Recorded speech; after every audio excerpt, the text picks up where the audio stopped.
There was a lot of speculation in yesterday's video on whether or not Goku not only weakened his Kamehameha wave, but moved it so it would deliberately not hit Bakugo, and so Bakugo seemingly dodging it wasn't actually the case. He actually did not dodge it. Goku moved it out of the way because he didn't want to kill Bakugo, because he knows that Bakugo is not only a kid, but is training to be a hero, or he doesn't feel any evil malice or him being an evil doer or anything like that.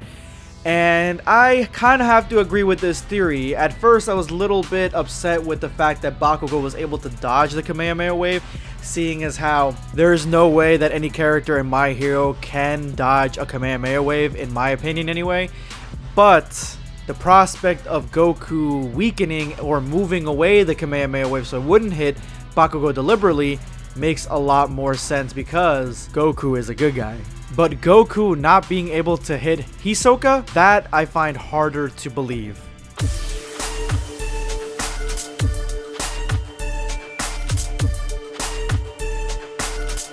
Know your place, worm. Prepare yourself. Damn Saiyan. Just like yesterday, I'm going to continue reviewing and bringing to you guys the crossover matches between Dragon Ball characters and other anime characters that are on the Instagram page of Bookmark2247. Huge shout out to him. He is the creator of these crossovers. Make sure you go ahead and follow him on Instagram and show him your support. The next two matchups I wanted to put in one video because these animes were created by the same creator, and that is Yu Yu Hakusho and Hunter x Hunter. Now, when it comes to Yu Yu Hakusho, I've watched the first season and I've watched about a quarter of the Dark Tournament, but I'm going to catch up on the series tonight. Actually, I'm going to have a mini marathon with my wife because she's already seen it and she's been wanting me to see it. And reading this crossover manga has pushed me to finish as much as I can of Yu Yu Hakusho. Now, when it comes to Hunter x Hunter, that's a different story. Hunter x Hunter, I started watching the new series and I completely fell in love. Hunter x Hunter has by far one of my favorite arcs in all of anime, that is including Dragon Ball, and that is the Chimera Ant arc. That is by far one of my, if not my favorite arc in any anime. So Hunter x Hunter really does mean a lot to me, and I'm glad that I found a crossover matchup between that and my favorite series in Bookmark's Instagram. So this matchup seems to take place between Vegeta and Hiei at maybe the Dark Tournament or a World Martial Arts Tournament, because the stage even looks like it's set up for that. And the way they're bantering back and forth, it does seem like they are getting ready and geared up and shit-talking to each other a little bit. And Vegeta has already indicated to Hiei that Hiei's match with Vegeta is only for Vegeta's amusement. It's only for Vegeta to have fun. He does not take it seriously. And Hiei is going to make him regret those words. And right off the bat, just like the My Hero crossover, Hiei jumps into action first and attacks Vegeta as fast as he can. Now, he pops up right in front of Vegeta and catches Vegeta by surprise, but Vegeta is still able to dodge the flurry of attacks that Hiei presents to him. This is the reality of the situation, not this, Toyotaro. This. Anybody catching Vegeta off guard should not be able to take him out. I'm sorry. Seeing an opening, Vegeta strikes back and misses, and I just love the way the panel's colored here. This is by far my favorite panel in this crossover manga, because we see Vegeta's whole demeanor, what he expected from this match, and how he's surprised that Hiei dodged them. We see that all in just the coloring of this panel. The black and white inverse, yeah, it's doing wonders for showing us where Vegeta's head's at. Catching Vegeta off guard yet again, Hiei seems to have the upper hand and delivers Vegeta a mighty punch with the Fist of the Mortal Flame. But to Hiei's surprise, Vegeta catches the punch and kicks Hiei away. And I just love it because it makes it seem like he actually got hit, but no, Vegeta was fast enough, even though he was caught off guard, to catch the punch. I mean, when it comes to fighting guys of this caliber, I don't think that they should be able to be taken by surprise as easily. And unfortunately, Hiei is not on the same caliber as Vegeta, so the fact that even being surprised he can still catch Hiei's punches and realize that Hiei is trying to catch him off guard and all that, and trying to match Hiei's speed relatively easily or adapting to it, it makes a lot more sense than Hiei catching him completely off guard. Hiei bounces back and Vegeta taunts him some more, and that is when Hiei brings out one of his signature moves, the Sword of Darkness Flame, and I don't think this would do much against Vegeta, and it's kind of weird because the next panel shows that maybe, I don't know, the artist decided to kind of skip forward a little bit or add this panel where they're kind of thinking about each other's moves and what they bring to the table. Hiei realizes that Vegeta has more power and speed. Vegeta realizes that Hiei is drawing dark power from somewhere else, a strange place. And then that is the end of this manga. So for some reason in this last panel we don't see the Sword of Darkness Flame, but I think it's probably just something that was forgotten to be added in here, so I'm not going to take that too seriously. Overall, I really did enjoy this matchup between Vegeta and Hiei because the power scaling was there. That's one of the things when it comes to doing crossovers with Dragon Ball, that the power scaling needs to be there.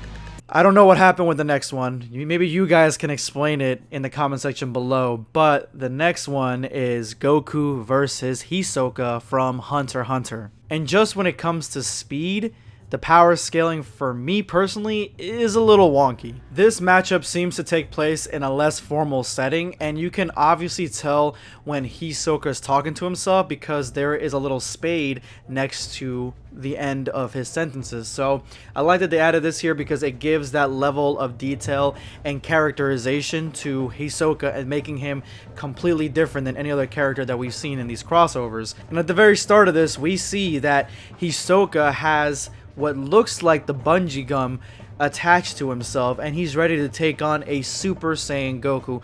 Super Saiyan Goku, guys. This isn't even a fight. This isn't even a matchup, at least in my eyes. If you guys want to correct me, if you guys are power skillers, if you guys know Hunter x Hunter a little bit better than I do, then correct me, but I don't think that this is even close to being on the same level. And honestly, as it looks like, I don't even think Goku's in Super Saiyan. I think he's in Super Saiyan 2. In this manga, Goku takes the first move, and that is when Hisoka releases his bungee gum and goes flying away, dodging Goku's kick.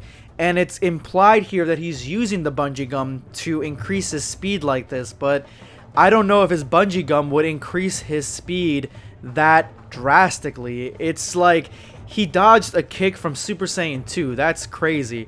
And then in this panel, he's just literally flying all over the place. Goku can barely keep up with him. And when he does keep up and block a strike from Hisoka, when he tries to deliver in turn, Hisoka vanishes because of the bungee gum. And even Goku says that Hisoka's too fast. And I don't know, guys. I don't see how this makes his speed any quicker or even faster or even on the same caliber as Super Saiyan 2. But again, this is a fan manga, so we gotta take it with a grain of salt. But I do like how Hisoka remarks to himself, if he gets hit with a punch from Goku, it means crossbones, it means death. So what he's gonna do is he's gonna try to end Goku quickly and take away the use of his hands. And it seems like without Goku knowing, he had attached the bungee gum to Goku's hand, and then he pulls him toward him and he's ready to cut him with a playing card. And he does accomplish just that, but Goku just gets cut on the cheek, while at the same time he's able to deliver a strike right into Hisoka's face. And how this doesn't kill Hisoka right then and there is beyond me, but Hisoka's impressed with how fast Goku was able to deliver that strike, even though he was completely off balance and he didn't have the use of one of his hands. Goku finally realizes that Hisoka is not using advanced speed or any Dragon Ball method. He's using a unique technique to fly around and attach invisible webs to Goku. But I just love the way that Hisoka remarks typical enhancement. He thinks that Goku's powers fall into the Nen system and has labeled Goku an enhancement type. Again, Bookmark definitely knows his manga. And at the end of this, Goku goes flying up in the air, and Hisoka's like acting a little confused, and this is where the chapter ends. I would assume that Goku realized that Hisoka is probably one of those characters that he could probably take out and nobody would really miss. So more than likely he's doing a Kamehameha wave trying to take Hisoka out right then and there. Either way, I really did enjoy a lot of stuff from this fan manga as well, but the one thing again that was a little wonky was the speed that the bungee gum gave Hisoka. I don't think would match anything that Super Saiyan 2 could not handle. But if you read this manga and then say you're gonna main Hisoka in Jump Force, then I could see how you would enjoy this a lot, because in Jump Force everyone's kind of an even playing field, and having Hisoka be on the same level as Goku, you can actually even do this matchup in Jump Force. So I guess that's one way to play the game. Anyway guys, let me know in the comments below what you guys thought of this video, and let me know what you thought of these fan mangas. This is going to be Blackscape signing off. Take care guys.